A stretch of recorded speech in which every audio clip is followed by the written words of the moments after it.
ফিরলাম বিরতির পর। উত্তর জেলার মধুবন এফআইজির অন্তর্গত কৃষক গোষ্ঠী দ্বারা উৎপাদিত 100% ভেষজ এবং শুদ্ধ মধুর ব্র্যান্ড মধুবনের মধুর আনুষ্ঠানিক উদ্বোধন করলেন রাজ্যের কৃষি এবং কৃষি কল্যাণ দপ্তরের মন্ত্রী রতনলাল নাথ। সোমবার উত্তর জেলার যুবরাজনগর কৃষি মহকুমা কার্যালয় প্রাঙ্গণে আয়োজিত উদ্বোধনী অনুষ্ঠানে মন্ত্রী রতনলাল নাথ ছাড়াও উপস্থিত ছিলেন জেলা পরিষদের সভাধিপতি অপর্ণা নাথ, যুবরাজনগর পঞ্চায়েত সমিতির চেয়ারপারসন অপর্ণা সিনহা নাথ, কৃষি দপ্তরের ডাইরেক্টর ফণীভূষণ জমাতিয়া, হর্টিকালচারের ডাইরেক্টর দীপক দাস, প্রাক্তন বিধায়িকা মরিনা নাথ সহ অন্যান্যরা। এই উপলক্ষে সামনে রেখে ৩২ জন যুবক একটা সংগঠন করেছে। সেই সংগঠনের মাধ্যমে তারা একটা মধু চাষ শুরু করেছে।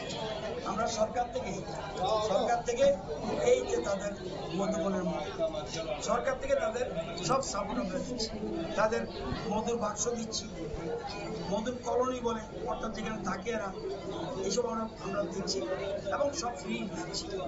কোথাও 800 টাকা লাগছে, কোথাও ফ্রি আছে, কারণ আছে খাদি কমিশন তারাও দিচ্ছে, আত্মা বলে একটা সংস্থা আছে এরাও দিচ্ছে, আবার আমাদের হর্টিকালচার ডিপার্টমেন্ট দিচ্ছে।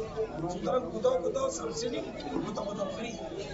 তো আজকে যাদের প্রোডাকশনটা যাতে সারা দেশের মধ্যে ভালো করে প্রচার হতে পারে, অর্থাৎ আমাদের যে স্লোগান আত্মনির্ভর স্বয়ম্বর এক, এই আত্মনির্ভর বানানোর জন্য যে চেষ্টা করছে তাদের পাশে সরকার দাঁড়ানো উচিত। এই জন্যই আমি এখানে আছি।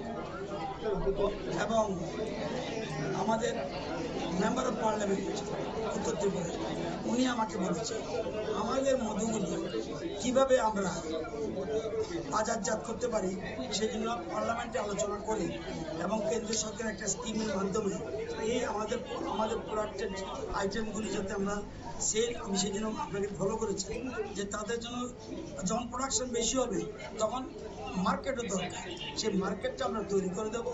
এবং সব ক্ষেত্রেই যেমন আপনারা জানেন আমাদের ভুট্টা আগে মার্কেট ছিল না, এখন মার্কেট তৈরি হয়েছে, সবকিছুই আমরা মার্কেটে তৈরি করেছি। 32 জন যুবক মিলে তৈরি করা হয়েছে এই গ্রুপটি, যারা শুরু করেছে এই কাজ, এবং তাদেরকে সব ধরনের সাপোর্ট দেওয়া হয়েছে সরকারের তরফে, এমনটাই দাবি মন্ত্রী রতনলাল নাথের। এবং আগামী দিনে এই পণ্য, এই মধু যাতে বাজারজাত সঠিকভাবে করা যায় তার জন্য সব ধরনের সাপোর্ট তারা পাবেন বলে জানালেন মন্ত্রী রতনলাল নাথ। সময় একটা ছোট্ট বিরতির, সঙ্গে থাকুন।